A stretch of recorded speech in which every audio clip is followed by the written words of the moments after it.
Hi అండి అందరికి. ఏంటిది స్టోరీ లేకుండా, లెటర్స్ లేకుండా ఉత్త వైట్ సాటిన్ క్లాత్ మాత్రమే చూపిస్తుంది. స్టోరీ ఎక్కడికి పోయింది అనుకుంటున్నారా? కంగారు కైకు చెప్తాను కదా, వెయిట్ కరో.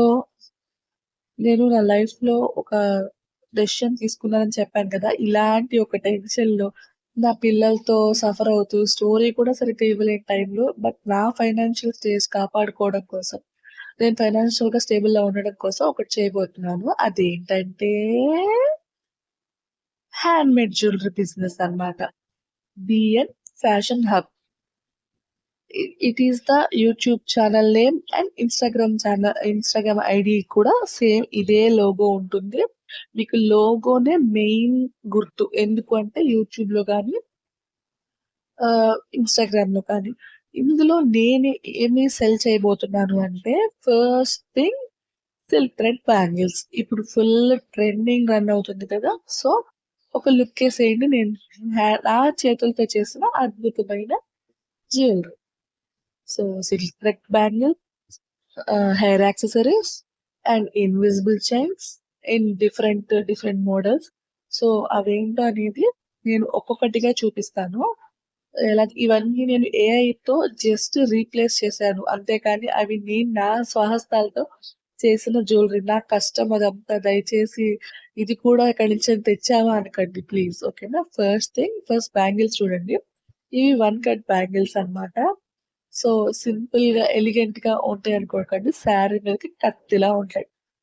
ట్రస్ట్ మీ, ఈ colour combination gold and sky blue combination, ever green combination. Next వచ్చేసేసి 6 cut bangles, 4 cut bangles and 2 cut bangles తో కస్టమైజ్ చేసినది బ్యాంగిల్స్ ఈ సెట్ అన్నమాట ఇది. సో మనం ఈ త్రీ టైప్ ఆఫ్ బ్యాంగిల్స్ లో నేను డిఫరెంట్ డిఫరెంట్ గా చూస్ చేశాను కదా, సో అలా కస్టమైజేషన్ మీ ఆప్షన్ అన్నమాట. మీకు నచ్చినట్టు మీరు కస్టమైజేషన్ చేసుకోవచ్చు. నాకు కంగారులో మాటలు తడిబడిపోతున్నాయి, ప్లీజ్ ఏమనుకోవద్దు. I'm so very happy. And next వచ్చేసేసి hair accessories, hair clips, next alligator clips కూడా ఉన్నాయి అన్నమాట మన దగ్గర. సో నెక్స్ట్ వచ్చేసి ఇన్విజిబుల్ చైన్స్ విత్ స్టడ్స్ వస్తాయి అన్నమాట. సో ప్లెయిన్ గా రాకుండా ఇయర్ రింగ్స్ తో పెయిరప్ చేసి ప్రొవైడ్ చేస్తున్నాం. సో మీలో ఎవరికైనా ఇంట్రెస్ట్ ఉండి బై చేయాలి అనుకుంటే, వాట్సాప్ నంబర్ మెన్షన్ చేశాను కదా, ఆ వాట్సాప్ నంబర్ కి మెసేజ్ చేయండి. ప్రతి దాని కాస్ట్ చాలా రీజనబుల్ గానే ఉంటుంది. సో మీకు వాటి డీటెయిల్స్ కానీ, కస్టమైజేషన్ కానీ, వాటి కాస్ట్ తెలుసుకోవాలన్నా మీరు వాట్సాప్ లో నాకు మెసేజ్ చేయండి. నా బిజినెస్ ని సపోర్ట్ చేస్తారని నేను అనుకుంటున్నాను. So thank you guys. Tata. అలానే స్టోరీస్ ఆపను, స్టోరీస్ మాత్రం ఆపే సమస్య లేదు. అట్లీస్ట్ డైలీ 2 ఇవ్వడానికైనా ట్రై చేస్తాను. Take some time. అలాగే నా నా బిజినెస్ కోసం కొత్త యూట్యూబ్ ఛానల్ క్రియేట్ చేశాను కదా, సో దాన్ని కూడా సబ్స్క్రైబ్ చేసుకోండి. సో ఇప్పుడు మనం స్టోరీలోకి వెళ్దాం. ఓకే, నీ వైపే నా పయనం పార్ట్ 6. అసలు ఏం జరుగుతుంది బావా, నువ్వేనా అసలు, లేకపోతే అక్కడికి వెళ్ళి మారిపోయావా అని అంటాడు బిక్కమొహం వేసి. ఆద్య నా లైఫ్ లోకి రాకముందు ఆదిత్యకి ఆఫీస్, ఇల్లు, ట్రిప్స్ తప్ప వేరే ఆలోచన లేదు నీకు. కానీ తను పరిచయం అవ్వగానే తన చుట్టూనే నా మనసు స్టక్ అయిపోయిందిరా. కానీ బావా, తను ఎందుకు వదిలేసి వెళ్ళిపోయింది, అది కూడా ఒక్క మాట చెప్పకుండా. బావా, నాకు తెలిసి ఆ అమ్మాయి యూజ్ అండ్ త్రో అనుకుంటా, అందుకే ఒక నైట్ తో ఉండడానికి మాత్రమే ఫిక్స్ అయింది. దీపు ఇంకో మాట తన గురించి మాట్లాడితే 32 కళ్ళు రాలగొడతాడు. తను చాలా మంచి అమ్మాయి, చెప్పే టైప్ అమ్మాయి అయితే చూడగానే తన బిహేవియర్ ని బట్టి తెలుసుకోలేదా ఎలాంటిదో అని కోపంగా అంటాడు. సారీ బాబా, నువ్వు అలా ఫీల్ అవ్వడం చూడలేక ఏదో వాగేశాను. ఇంకెప్పుడు అలా మాట్లాడుతా తట్టుకోలేను అని బెడ్ మీద అడ్డంగా పడిపోతాడు ఆద్య అని పలవరిస్తూ. 5 years తర్వాత న్యూయార్క్ నగరం, ఉదయం 6 గంటలు. ఒక క్లాస్ ఏరియాలోని హౌస్ లో డోరేమాన్ పిల్లో హత్తుకుని పడుకున్న 4 ఏళ్ల పాప మెల్లిగా తన బుల్లి కళ్ళను తెరిచి బెడ్ పైన ఎవరు లేకపోవడం చూసి చిన్ని చిన్ని అడుగులు వేస్తూ హాల్లోకి వెళ్లి ఎదురుగా వాళ్ళమ్మ సోఫాలో ల్యాప్టాప్ ఒళ్ళో పెట్టుకుని నిద్రపోతూ కనిపిస్తుంది. మెల్లిగా తల్లి వైపు అడుగులు వేసుకుంటూ సోఫా ఎక్కి తన చిన్ని చేతులతో తల్లి చెంపల మీద తడుతూ మమ్మీ అని పిలుస్తూ నిద్రలేపుతుంది. నిద్రలో ఉన్న ఆమె కూతురు స్పర్శకి చిన్నగా కదిలి కళ్ళు తెరుస్తుంది. Good morning mummy. Good morning my princess. నువ్వెప్పుడు లేచావు? అది ఇంత ఎర్లీ మార్నింగ్. నువ్వు నైట్ నా పక్కన పడుకున్నావు. ఇప్పుడు నా పక్కన లేవు కదా, అందుకే వెంటనే మెలుకు వచ్చేసింది. సారీ ప్రిన్సెస్, కొంచెం ఆఫీస్ వర్క్ ఉంది, అందుకే వర్క్ చేస్తూ నిద్ర పట్టింది. ఇంకెప్పుడు ఇలా చేయను. It's okay mummy. I love you mummy. Love you two princess. పద స్కూల్కి రెడీ అవ్వాలి, టైం అవుతుంది అని పాపకి స్నానం చేయించాక బట్టలు వేసి రెడీ చేస్తుంది. ప్రిన్సీ, నువ్వు ఇక్కడే ఉండు, నేను స్నానం చేసి వస్తానని వాష్రూమ్ లోకి వెళ్తుంది. తను స్నానం చేశాక సింపుల్ గా కాటన్ శారీ కట్టుకుని నుదుటిలో చిన్న స్టిక్కర్ పెట్టుకుని పాపను తీసుకుని పూజ రూమ్ లోకి వెళ్ళి పూజ చేసుకుని పాపకి హారతి ఇచ్చి తను తీసుకొని దేవుడికి దండం పెట్టుకుంటుంది. దేవుడా, నాకున్న ఈ లోపల నా పాప ఇంకా ఎవరు లేరు, తనకి నేను ఏ లోటు లేకుండా చూసుకుండేలా చూడు, నాకు అది చాలు. దేవుడా, నేను అన్నింట్లో ఫస్ట్ ఉండేలా చూడు, బాగా చదువుకునేలా చూడు, మా డాడీ తొందరగా మా దగ్గరికి వచ్చేలా చూడు, నీకు బోల్డెడ్ చాక్లెట్ ఇస్తాను ప్లీజ్, ఈ కోరిక తీరాలా చూడని పాప కోరుకుంటుంది. ఆఫీస్ రాగానే కార్ పార్క్ చేసి లిఫ్ట్ ఎక్కి తన ఫ్లోర్ లోపలికి వెళ్తుంది. అక్కడున్న స్టాఫ్ గుడ్ మార్నింగ్ చెప్తుంటే నవ్వుతూ విష్ చేసి తన సీట్ లో కూర్చుంటుంది. ఇందులో ఆద్య అని ఎవరో పిలవగానే వెనక్కి తిరిగి చూసినామని తన ఫ్రెండ్ రమ్య కనిపించి నవ్వుతూ ఆమె దగ్గరికి వెళ్తుంది. హాయ్ రమ్య. హాయ్ ఆద్య, ఇప్పుడేనా రావడం? అవును. అభిద్య ఏం చేస్తుంది? స్కూల్ కి వెళ్ళిందా? వెళ్ళింది. ఈవినింగ్ ఇంటికి వచ్చే హర్ష నువ్వు నేను అభిని తీసుకొని డిన్నర్ కి వెళ్దాం. ఓకే అని చిన్న స్మైల్ ఇస్తుంది. సరే, వర్క్ చేసుకో, లంచ్ టైంలో కలుద్దాం. ఓకే బాయ్ అని తన ప్లేస్ లో వెళ్ళిపోయాక ఆది తన అవిలో బిజీ అయిపోయింది. ఇంతలో మీటింగ్ కి రమ్మని మెసేజ్ రాగానే అందరూ మీటింగ్ కాన్ఫరెన్స్ రూమ్ లో పడుకు వెళ్తారు. అప్పుడే లోపలికి వచ్చిన ఎండి అందరికీ గుడ్ మార్నింగ్ అని విష్ చేశాక ముందు రన్నింగ్ ప్రాజెక్ట్ గురించి మాట్లాడతాడు.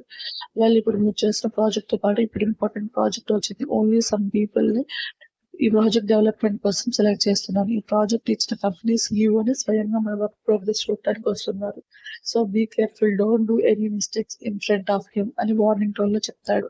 ఎండి మాటలకు అందరూ మొహమొహాలు చూస్తూ ఓకే అంటారు. వెల్, టీమ్ లీడ్ గా మీ సాధ్యని అపాయింట్ చేస్తున్నాను, మీకు ఏం డౌట్స్ ఉన్నా తనని అడిగి తెలుసుకోండి అని చెప్పి తన స్పీచ్ ముగిస్తాడు. ఆది తన క్యాబిన్ కి వెళ్ళగా వర్క్ స్టార్ట్ చేస్తుంది. ఎందుకో ల్యాప్టాప్ స్క్రీన్ మీద నవ్వుతున్న ఆదిత్య ఫేస్ కనిపించి భయంగా ల్యాప్టాప్ క్లోజ్ చేసేసి నో నో నో వద్దు అది మళ్ళీ నేను గుర్తు చేసుకుని బాధపడలేను. నా బాధ నుండి నిన్ను మళ్ళీ కలవాలి అన్న స్వార్థం పుట్టుకొస్తుంది. అది నీకు మంచిది కాదు. నువ్వు నేను మళ్ళీ కలవకూడదు. ఆ రాత్రి మాత్రమే మనది. ఇక నా జీవితం అభివృద్ధితో నేను మాతో ఉండకూడదని కన్నీళ్లు పెట్టుకుంటుంది. ఈలోగా రమ్య క్యాబిన్ లోకి రావడంతో ఏడుస్తున్న ఆద్య వంక చూసి ముందుకు కంగారు పడిన ఆద్య బాధ ఆల్రెడీ తెలుసు కాబట్టి అలానే చూస్తుండిపోతుంది. డోర్ దగ్గర నిల్చున్న రమ్య వంక చూసి కన్నీళ్లు తెచ్చుకొని రా అని పిలుస్తుంది. నిట్టూర్చి ఆద్య ఎదురుగా కూర్చుంటుంది. విషయం ఏంటి అన్నట్టు చూస్తుంది. ఆద్య ముందు ఫైల్స్ పెట్టి కొత్త ప్రాజెక్ట్ డీటెయిల్స్ అలాగే వచ్చే సీఈఓ కోసం మంచి ఫ్లాట్ కూడా చూడండి. ఫ్లాట్ నా? ఈ ప్రాజెక్ట్ స్టార్టింగ్ నుండి ఎండింగ్ వరకు ఇక్కడే ఉంటారు. సో హోటల్ అయితే ఆయన ఇబ్బంది పడతారు. ఫ్లాట్ అయితే కాస్త హోమ్లీగా ఉంటుంది ఎండి సార్ ఫీలింగ్. వర్క్ లో బెస్ట్ ఇచ్చే నువ్వు అన్నింట్లో బెస్ట్ గా ఉంటాను. ఫ్లాట్ చూసే పని నీకు అప్పగించారు. సరే, నేను చూస్తాను అని ఫైల్స్ ఓపెన్ చేసిన ఆద్య రాధ్య ఇన్ఫోటెక్ అని ఉన్న కంపెనీ నేమ్ చూసి పేరేంటి వింతగా ఉంది అనుకుంటుంది. కానీ రాధ్య అని పిలుస్తుంటే తన పేరుని అక్షరం మార్చి పిలుస్తున్నట్టుగా అనిపించి నవ్వుకుంటుంది. ఇప్పటిదాకా లబోదిబోమన్నావు, ఇప్పుడేమో నవ్వుతున్నావు ఏంటి కదా అని కళ్ళగరేస్తుంది రమ్య. ఆమె మాటలకు తలెత్తి చూసిన ఆద్య బాధపడితే ఓదార్చావా? గుట్లోకి చూసినావు కదా, నువ్వు 5 years గా నీకు కడుపు చేసిన వాడెవరో చెప్పకుండా వాడి తిరిగి తిట్టనివ్వకుండా ఎవరో తెలుసుకుంటాను అంటే తెలుసుకోనివ్వకుండా ఇలా ఏడుస్తుంటే ఫస్ట్ ఇయర్ బాగా కోపం వచ్చేది. సెకండ్ ఇయర్ అవి పుట్టాక దానికి ఫాదర్ కావాలని కాస్త కోపం పక్కన పెట్టి నిన్ను కుక్కలా అడుక్కున్నాను. నువ్వు నోరు విప్పలేదు. థర్డ్ ఇయర్ నీ మీద కోపం వచ్చింది. అభి మీద ప్రేమ పెరిగింది. ఫోర్త్ ఇయర్ అభి లల్లాయి మాటలు విన్నాక నీతో బాధపడటం మానేసి దానితో ఫ్రెండ్ అయిపోయాను. నీ బాధని గాలికి వదిలేశాను అని 5 years పురాణం చెప్తుంది రమ్య. నీకు నాకన్నా అభి ఇంపార్టెంట్ రమ్య. ఖచ్చితంగా నాకు అభి ఇంపార్టెంట్. నీ ఏడుపు విని విని విసుగొచ్చింది. పోనీలు, నాకు ఏదైనా అయితే అత్తగా బాగా చూసుకుంటావు, అది చాలు. అయితే ఇప్పుడు చచ్చిపో, పీడ పోతుంది. నర్సరమ్య కోపంగా బయటకు వెళ్ళిపోతే ఆమె కోపం చూసి నవ్వుకుంటుంది ఆద్య. సాయంత్రం ఫ్రెండ్స్ ఇద్దరు అభి కోసం స్కూల్ కి వెళ్తే తనని చూసి హాయ్ రామ్ సత్తా అంటూ ఆమె చక్కెకి కూర్చుంటుంది. హాయ్ అభి బంగారం, నేను మిమ్మల్ని చాలా మిస్ అయ్యాను. ఈ రోజు మనం ఫుల్ గా ఎంజాయ్ చేద్దాం. ఫస్ట్ ఎక్కడికి వెళ్దామో నువ్వే డిసైడ్ చేయి. ర్యామ్స్ పిన్ని, ముందు మనం హార్విక్ దగ్గరికి వెళ్దాం. నెక్స్ట్ ప్లే ఏరియాకి వెళ్దాం. సూపర్ బంగారం, మీ మామకి నువ్వే కాల్ చేసి చెప్పేయని భర్తకు ఫోన్ చేసి స్పీకర్ ఆన్ చేస్తుంది. Hello rams. హలో హర్షు, అభి మాట్లాడుతుందంట. హాయ్ బంగారం. హాయ్ మామ, ఏం ప్లాన్ డిసైడ్ చేశారు నువ్వు అత్త? ముందు హర్విక్ దగ్గరికి, నెక్స్ట్ ప్లే ఏరియాకి. నేను హర్విక్ ని తీసుకుని ప్లే ఏరియాకి వస్తాను బంగారం. ఓకే మామ బాయ్ అని అభి సైలెంట్ అయితే ర్యామ్స్ అని పిలుస్తాడు హర్ష. చెప్పు Harshu, night special sweet war ఓకేనా అని హస్కీగా అడుగుతాడు. అంతే పక్కన కార్ డ్రైవ్ చేస్తున్న ఆద్య కళ్ళు బిగబెట్టి నవ్వాపుకుంటుంటే హే హర్షు అని తల కొట్టుకుని స్పీకర్ ఆఫ్ చేసి ఇడియట్ ఫోన్ స్పీకర్లో ఉండి 4 చిట్లు అట్లు వేసినట్టు వేసి ఫోన్ కట్ చేసి నవ్వుకుంటుంది రమ్య. హర్వీని ఈ రోజు నా దగ్గరే వదిలే అని ఆద్య నవ్వితే ఓకే అని రమ్య కూడా సిగ్గుతో నవ్వుకుంటుంది. ఆద్య హా నిన్నొకటి అడగను. నువ్వేం అడుగుతావో నాకు తెలుసు. ఎదుటివారి సంతోషం చూసి నా లైఫ్ ఇలా లేదే అని బాధపడను. ఎందుకంటే ఒక్క రాత్రికే అంతులేని ప్రేమ జీవితాంతం నాతో ఉండే తోడుగా అందించాడు నా రాముడు అని నవ్వుతుంది. ఎవరు ఆ రాముడు అంటే చెప్పవు, చూపించవు, గుర్తొస్తే ఏడుస్తావు. అతను నా జీవితంలో లేకపోవచ్చు కానీ నా బిడ్డ రూపంలో నాతోనే ఉన్నాడు. ఇక నీ గోల ఆపేయని ప్రియర్య రాగానే కారు ఆపుతుంది. ఈ రాముడి భజన ఎప్పుడు ఉండేదే కదా అనుకుని అభిని తీసుకుని రమ్య వెళ్ళిపోతే 5 నిమిషాలు మౌనంగా కళ్ళు మూసుకున్న ఆదికి ఆదిత్య రూపం కళ్ళల్లో మిగిలి ఆమె వణికేలా చేస్తుంది. వద్దు ఆది, గుర్తొచ్చి నరకాన్ని చూపించకు అని కన్నీళ్లు తుడుచుకొని కారు లాక్ చేసి రమ్య వాళ్ళ దగ్గరికి వెళ్ళిపోతుంది.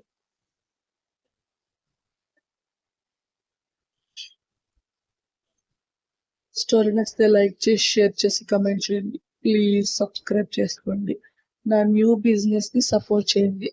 సో నేను ఫస్ట్ మెన్షన్ చేసినట్టు నా WhatsApp number business WhatsApp number ఇచ్చాను. అలాగే కొత్త యూట్యూబ్ ఛానల్ అంటే ఓన్లీ బిజినెస్ పర్పస్ అంటే అందులో నేను చేసే హ్యాండ్ మేడ్ జ్యువెలరీలో ప్రతిదీ ఒక్కొక్కటి వీడియో తీసి పోస్ట్ చేస్తూ ఉంటాను. ఆ ఛానల్ కూడా సబ్స్క్రైబ్ చేసుకోండి. ఓకేనా? అలాగే ఈ స్టోరీస్ విషయానికి వస్తే సో ఇప్పుడు పర్ డే 2 ఎపిసోడ్స్ అని చెప్పాను కదా, 2 తోనే అడ్జస్ట్ అవ్వండి. ఎవ్రీడే 2 ఎపిసోడ్స్ అయితే డెఫినెట్ గా ఇస్తాను. కొంచెం ఇంకా సెట్ అవ్వాలి కదా నేను. ఆ, మా మదర్ కి ఇంకా ట్రీట్మెంట్ కంప్లీట్ అవ్వలేదు, అయిపోతుంది అనుకున్నాం జూన్ కి. బట్ మధ్యలో ఆల్మోస్ట్ బ్రేక్ పడిపోయింది అనమాట. సో అందుకని మళ్ళీ ఆ ట్రీట్మెంట్ వర్క్స్ లో బిజీగా ఉండటం వల్ల నేను కాన్సన్ట్రేషన్ చేయలేకపోతున్నాను. దట్టు చెప్పాను కదా, నాకు హెల్త్ అంతా సపోర్ట్ చేయగలదు అని చెప్పేసి కొంచెం నాకు ఫ్రీ అయ్యే టైం చూసుకొని నేను 2 ఇస్తాను. Everyday 2 episodes. అది అటు అవ్వచ్చు, ఇటు అవ్వచ్చు, అటు ఇటుగా 2 ఎపిసోడ్స్ అయితే ఇస్తాను. ఆర్ టైం ఉంటే 3 ఎపిసోడ్లు కూడా ఇస్తాను. ఓకేనా? మాక్సిమం ఫస్ట్ నా సర్వర్ నువ్వే చెల్లి, నువ్వే కావాలి నా ప్రేయస్గా కంప్లీట్ అవ్వడానికి ఈ మంత్ లో ట్రై చేస్తాను అబ్బా. Thank you. టాటా.